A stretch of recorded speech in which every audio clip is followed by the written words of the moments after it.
Brittany. It's been a week. It's been a week, Been a year of a week over here. I know. But, I think, every week we talk about, all the drama that's going on in the world. And I'm not saying that, I love the drama. Well, I like drama, not the drama that's been happening. Let me just I like to correct that. observe it, not to be involved, But, maybe just have fun this week. What do you Yeah, think? I think so. I think the energy's been pretty heavy, Yeah. there's power in seeking joy, Yeah. even in the darkest of places. So Yeah, exactly. So let's have fun with this week. Talk about different drama, different types of drama that's happening in the world. Okay. yes. Uh, It might not all be that fun, but at least it's a different, angle. Absolutely. Listen, as a pop culture connoisseur, can I tell you there's been a lot going on. And our executive producer, Mina, has been telling me Mhm. there's all sorts of things happening in the zeitgeist that she would like to discuss. All right, Mina, what's the first topic? What's been going on? Well, she is a Housewives fan, Uh-huh. and there's Good. been a lot going on within the Housewives, particularly around. I'd like your opinion on wealth, worth, and perception, specifically as it pertains to the Real Housewives of Beverly Hills. Mm. Now, these tend to at least they're perceived as the wealthiest housewives, right? Because they have these palatial homes in Beverly Hills, California. There's tons of space. There's jewels and handbags and $7,000 toasters and all sorts of things. And as is kind of become customary for housewives, there's at least one housewife who seems to be going through some financial trouble or appears to be going through some financial trouble while also dealing with marital issues. Perhaps dealing with marital issues because of the financial trouble. Nevertheless, these women are invited to caftans and caviar party. If you're Yep. unfamiliar with what a caftan is, it's a big, long, flowy fabric. Looks quite breathable, quite comfy. Yes. And I think Jennifer Tilly said something like it covers up. Well, this is what I say. It covers up all the evils. I don't think she used that word, but that's what she meant. She loved It a is good an inclusive garment. Anyone can wear it, right? And this is her baked potato party where the baked potatoes would be topped with the finest caviar that money could buy. Not the orange, because the orange caviar is very cheap. Yeah, I believe that's the salmon roe Yes. that you can get at your local sushi spot. But they made a very big point of pointing that out for all of us on television. Right.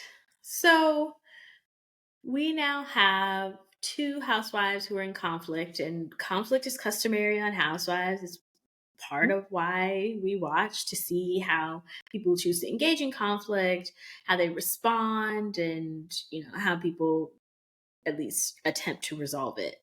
Right. Typically at the reunion before the next season. But in this situation, you have one woman, Dorit, who is going through a separation with her husband as well as financial issues. You have another woman, Sutton, who is wealthy due to her divorce from her husband. She had a very generous alimony package, something to the effect of $300,000+ a month, I I think that's believe. more than generous. Quite. I would not have any complaints. No. But they are arguing, and another housewife interjects, Erica, who had her fair share of financial troubles, and Mhm. her husband was indicted for misuse of funds, as a personal injury attorney. But she says to her, "Do you think you're bigger than her?" Speaking to Sutton about Dorit. And Sutton And then Dory have responds, conflict, have an ongoing yes. conflict going. Do you remember what Sutton says? I think my wallet is. I think the wallet is. What was your response? How did I you, watching that in real time, what did you think?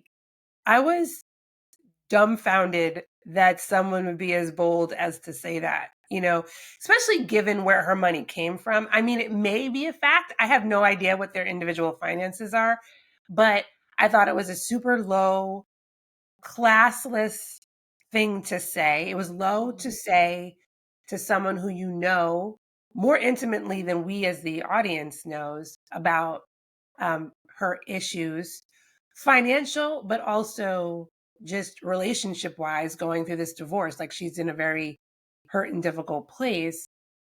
And then it was just classless to say in general, especially at a table with, I don't know, maybe there's like 10, 12 women there to do that. I was dumbfounded and I found it was just very mean, but also very telling of, to your original question, like, what do you think worth means as an individual? And apparently, in Sutton's view, it is tied to your wallet. Absolutely. And this also, this jogged my memory. Do you watch White Lotus? I haven't watched. It's on my list of ones to watch. We're gonna have to have another episode. It's Okay. fantastic. But no spoilers. But there is a character who comes from a moneyed family. Her Mhm. husband's very wealthy and he comes from generational wealth. And they are invited onto a yacht on vacation. And it's a family, and the mother is very hesitant. She says, "Well, we don't know these people. We don't even know if they're decent." And so her son says, "Well, they're rich. They have a yacht." And she says, "Well, I don't know them. I Mhm. don't know if they're decent." So this is another example where worth is first determined by uh, economic status, right? They're rich, and therefore we need to bypass any sort of further inspection of them because we automatically find them to be worthy, whether it's of our time, building relationships, whatever. And Right. so when this mom, she says, "Well, I don't know if they're decent," meaning that she needed them to be rich in a particular way. She needed to know how they got their money. Mhm. And so her son says, "Well, you go to the country club all the time." And she goes, "Well, that's different because I know them and they know me." Mhm. And so when she said that, I said, okay, so it's not only just making sure that she's kind of checking the car facts, checking the wallet facts, right? To make sure that these people have not only money, but the right type of money. But in that sentence, "I know them and they know me," she needs to make sure that any environment she puts herself in, she will be perceived as Certainly. a person of high worth. And Mhm. she's not willing to risk being in an environment where that worth isn't recognized and respected. I mean,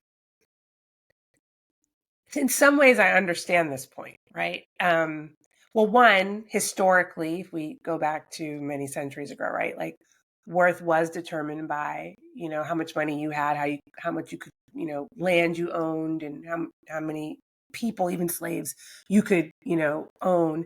And so that was um, reminiscent of your value in society, right?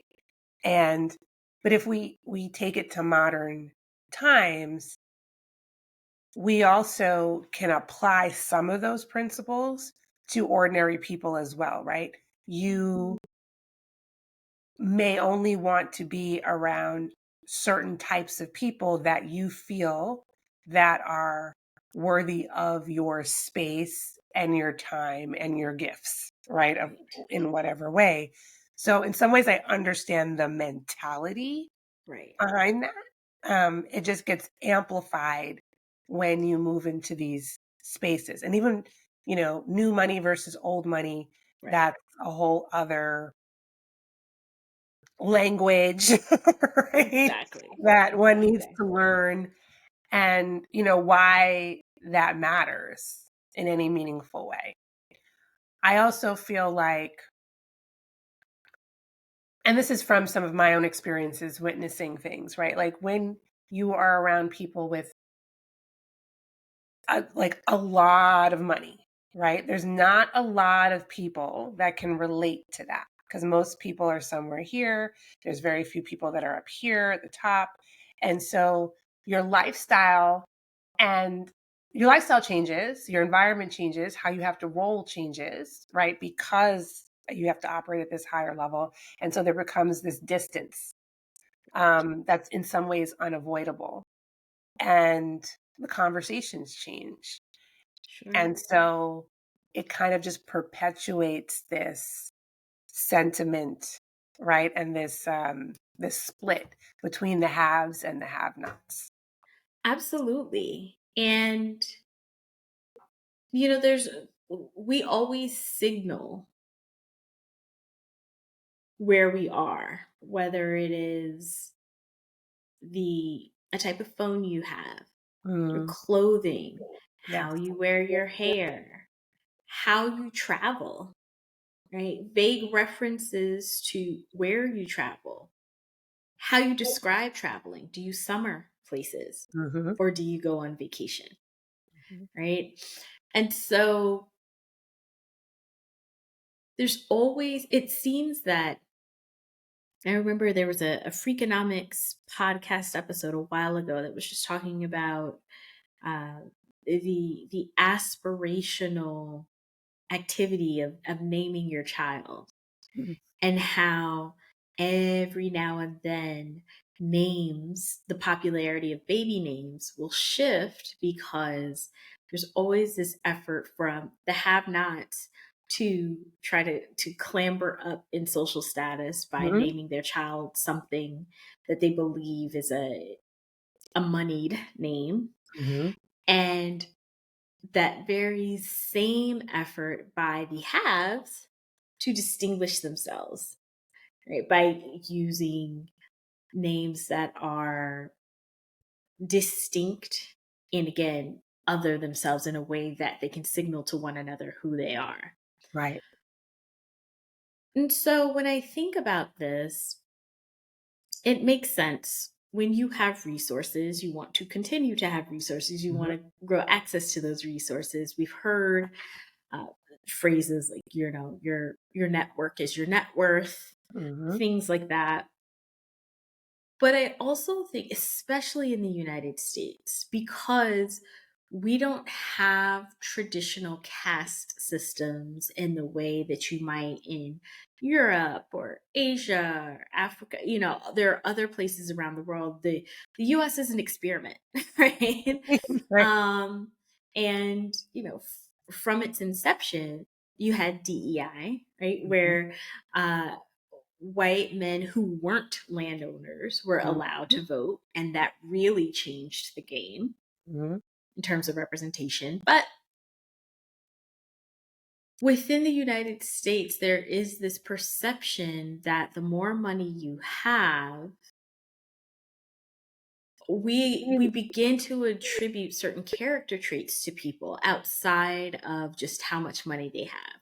We believe they are smarter, better looking, uh, better people generally, Hmm. right? You are good because you are rich.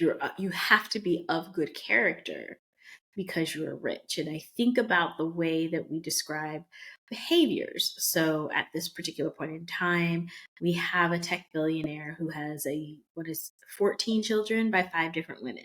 Hmm. And when we describe those women, we talk about the mothers of his children.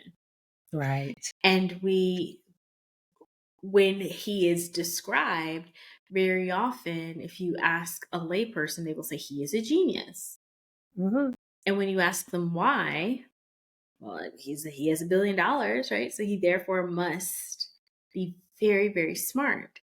And we don't question having 14 children by 5 different women. We don't question those women who largely remain kind of hidden. There's only a few that are in the public eye, but we certainly don't question his decision making with having them. We just say, well, he's a billionaire. He can afford them. Yeah. And then we, tap out. Yeah. However, if your colleague told you, right, they had 14 different children by 5 different women, what would your response be? I mean, to be honest, right? I don't care how many children you have as long as you're taking care of them. I really don't. Hmm, fair.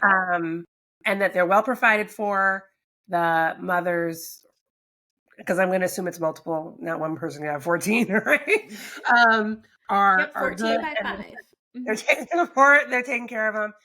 Maybe you think it's your job to populate the earth, but I need you to be focused on them having being good humans. My main concern though is that I don't know, being a mother of one, right? Hmm. How you focus on 14 different children equally and in a way that um, is going to make them well-rounded people. I don't know how to do that. Maybe other people have figured that out. Hmm. That would be my concern. Um, but I do understand that that description, you know, if applied to somebody else, this Right. person has 5 baby mamas, he a baby daddy, right? It's a completely And that, different. even that phrase, right? Going Yes, from the mother of his children to a baby yes. mama, immediately in your mind, if you're listening, watching, you have a vision of what that person looks like. Mm-hmm. Karen, if Exactly. I came on here and I said, oh my gosh, I met this guy, he's really, really great. He's also really great with kids. He has 14 of them, Mm-hmm. and there are 5 moms. I'm gonna put words in your mouth, but I'm guessing that you would say no. Yeah, I would be alarmed. But ask questions. Okay. I'll be like, are they all over 18? Okay. Exactly. Maybe. Is I would, yeah, there I would be anyone alarmed. else? Like I think there'd be a lot of questions, right? And so these are the moments where I think about wealth and worth, Mhm. because we could interchange and say, oh, this tech billionaire has 5 baby mamas, but that's not how he's described in the press. That's not it. There's a very marked difference, and I think that we are perhaps unfairly, but definitely subconsciously attributing certain character traits based on wealth or perceived wealth. In part it's because wealth helps you attain certain things, right? So, Yes. a couple of things you talked about is being smarter, looking better, dressing nicer.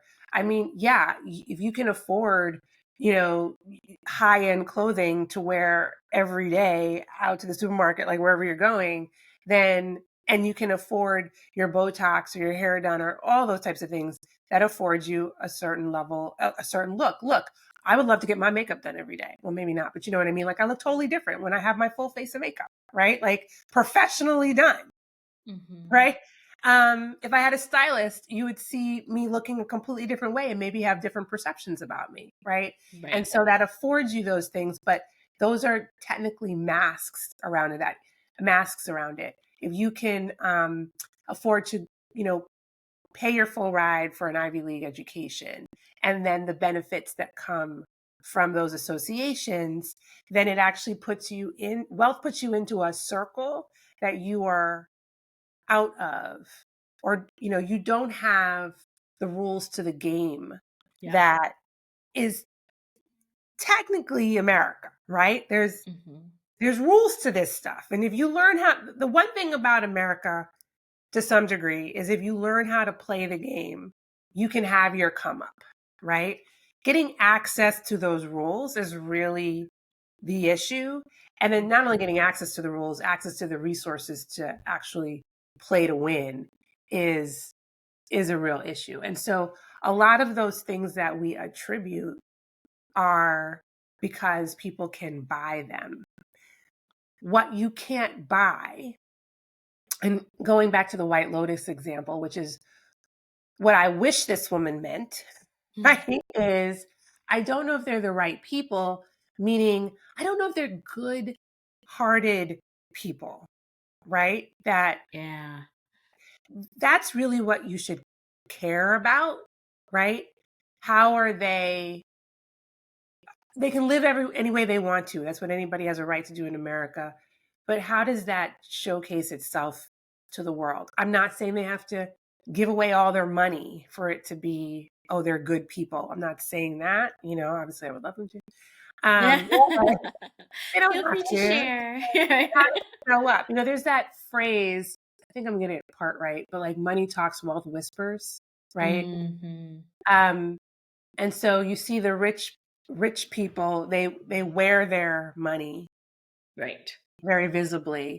And some of the richest people that we see, well, wealthiest people we see have no labels, right? Right. Right. They're unseen. Some of the professions that we mostly attribute to wealth, right? Um, may actually make less money than the plumber next door, right? Exactly. Exactly. I mean, you know, back in the day, right? To be an entertainer, to be an actor was embarrassing. Hmm. It was a mark of not having Hmm. wealth. Or if someone from a wealthy family decided to be an actor, for Yeah, shame, yeah, yeah. right? So going back to the Real Housewives of Beverly Hills, when Sutton says, "I think my wallet is," right? Is bigger than Dorit. There's a really I thought it was fascinating because it's reality TV, and of course they're not encouraged to break the fourth wall. But when you have at least three cameras on you at all times, and you think about the fact that most of the people watching don't have what you have, Hmm. right? Most of the people watching Sutton, her wallet's bigger than theirs, right?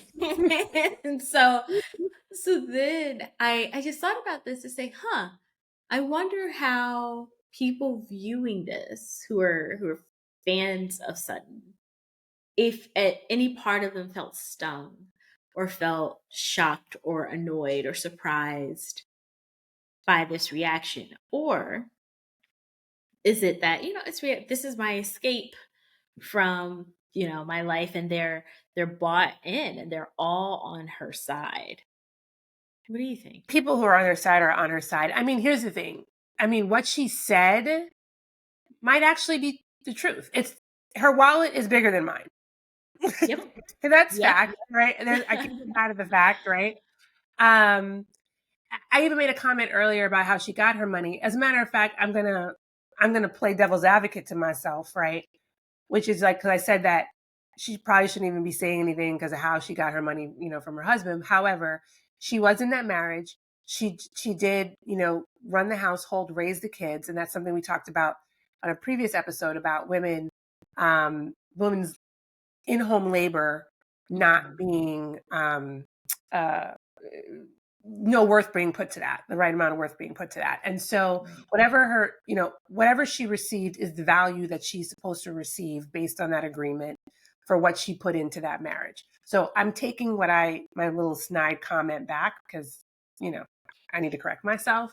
Mhm. So at the end of the day, um, I don't know if it's true for Dorit. Maybe it is, right? So, but it's true for many people, like you said, and how she got her money doesn't matter. This Right. just goes back to being obnoxious about it. Like, are you a good person about what you have? Right? Because I'm just talking about me. This is just a plug for me to win the Sure. lotto. Okay. Like if I won the lotto, Yep. right? If you won the lotto, are we still doing the podcast? We're so no one will know I won the lotto. Okay. Okay. You would not nothing. Well, hold on. My makeup might be better, but most things okay are not going to change for me. You might I might say, "Hey, let's go on a trip to X, Y, and Z. I got you." Right? Mhm. You will experience nice things, but you will never feel any type of way about them. Right. Right? You will never feel less than because I have more than you, right? Because I'm also a giver. So unless you feel awkward about getting stuff, but like I'll probably try and make Mhm. you not feel that way. So there's that. I also have this dream of like paying off people's mortgages and stuff like that. Yeah. Yeah. Because I believe homeownership is important. But I would be more of that wealth whispers person. You won't see labels all over me. I'll have nice pocketbooks here and there, but you're not going to, you know what I mean? There might be little Mhm. touches if you know me. So yeah, that's kind of how I feel about it. If the tables were turned at this age in my life, I'm not saying at 25 I would have been you know, like that, but at this Right. age, I'm more chill about those types of things. You know, I'm not saying I'm rich or anything like that, but I know that people didn't understand how I moved, Mhm. right? Um, and there were certain things that I could do or did or little like this is why I wouldn't change it much, right? But that they would be like, huh, she got money, right? And that doesn't mean I did. I just there's just the way that I move, the things that I chose to do. Right. That people prescribe something to me. I wasn't broke, that was clear, right? But um I just really just want to be a good person at the end of the day. Mm. That's just my Yeah. take. And it sounds like being a good person through your lens isn't dependent on it doesn't depend on the wallet, but it's when provided with those resources, you're going to use however you have whatever you have, it's still Right. using it to support others. And I'm not going to throw it in your face like Sutton threw that in her face. So my issue is really with her attitude about it Mhm. and Rather than having it. rather than having it because you're Exactly. allowed to have whatever it is Of and course. Yep. do whatever you want with it. Right. But you don't have the right to throw it in people's faces. I think that's wrong. Mm. That's my Yeah. issue. Yeah. What about I you? mean, I agree with that. I think it's the behavior. So, I love to get really into conflict and Mhm. just nitpick. And so, well, deeply analyze. But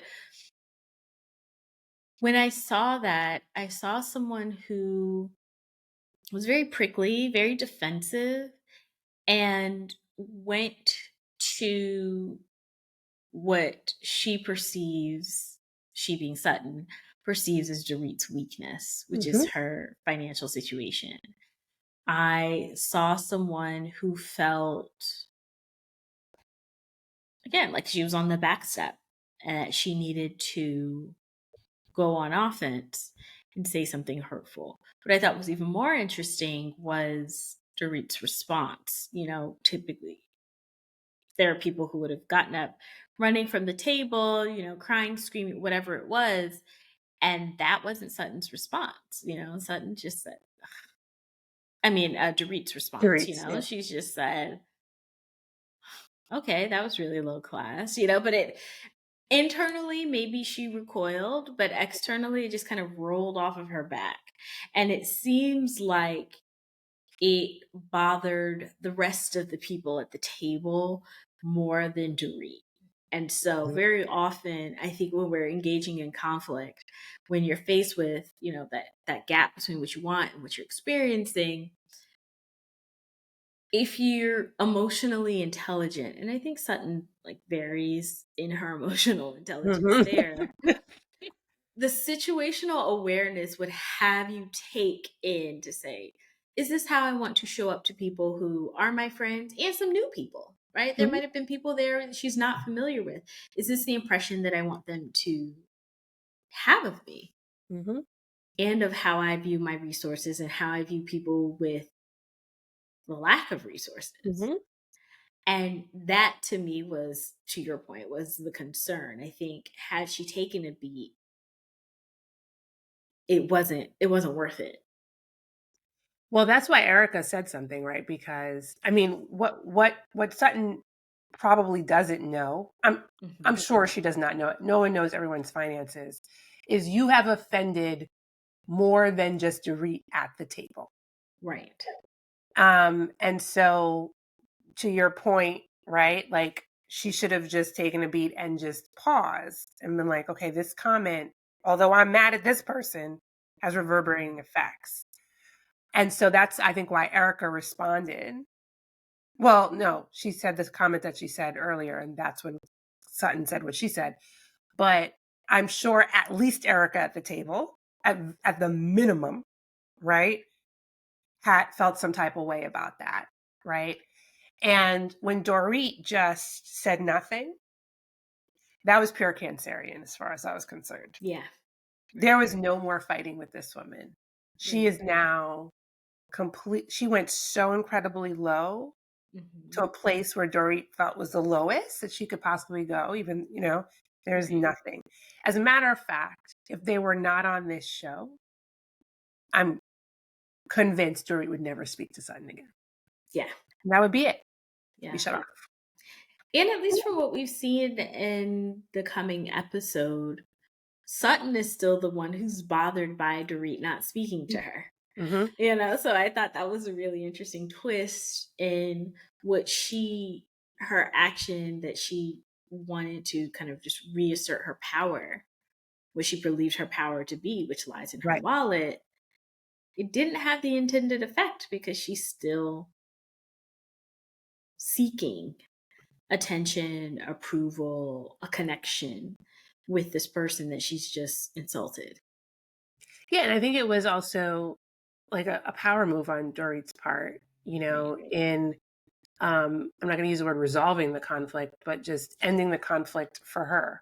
So you've gotten to a point where, at least in this moment, that you're not going to mend it because this person has gone to a place where you are not willing to go. Yep.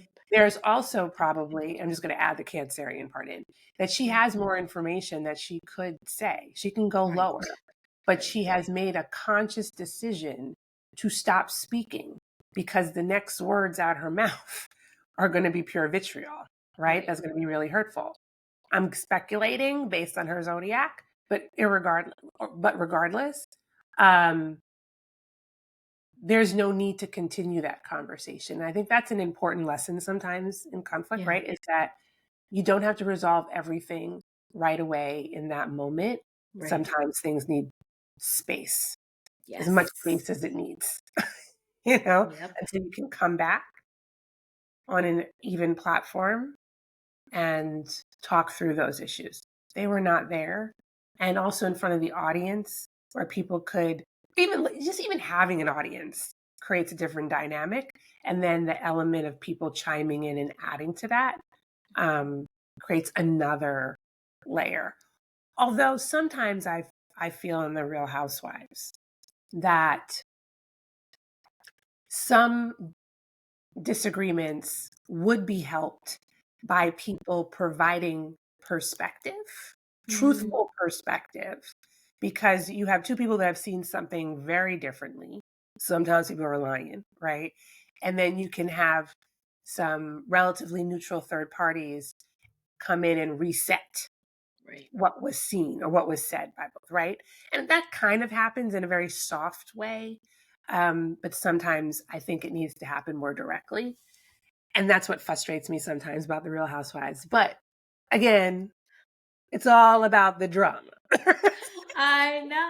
I still think that they should just give us a call. Andy should just give us a call and say, you're better equipped to break this down. Yeah. So We're happy to do it, Andy. Happy to do it. Okay, we You have fun know? with it. You know? Well, I'm sure the Real Housewives of Beverly Hills, et cetera, because we have Atlanta just starting, so that's going to be very spicy Yes. going forward, you know. Um, and people in the world just give us all sorts of things to talk about, so we'll just keep doing it. I love it. All right. Well, I know you'll be watching the next episode with me, so we'll be talking about it. Absolutely. Absolutely. We'll keep you posted. And again, folks, I understand it's a challenging time. I mean, I'm a millennial, so I feel like my whole life has just been a series of Mhm. unprecedented times, but we have more. I'm Gen X, and I feel like every piece of progress we made is gone out the window. Okay. But it's I consider it a act of useful rebellion to seek joy, to laugh, to connect, in spite or maybe because of everything that's going on. So I encourage you to do the same. Totally. I'm now like inspired by the meme that's going around that says the world is falling apart, but Black people out here learning line dances. So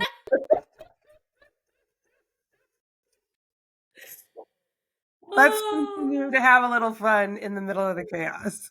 absolutely. Oh, before we go, I just have funny thing. Yeah. I was in a home department store and I had Mina with me and she's like in my jacket. So you just see her little head popping out. And this guy stops me, and English wasn't his first language. I understood what he meant, but he says, what race is your dog?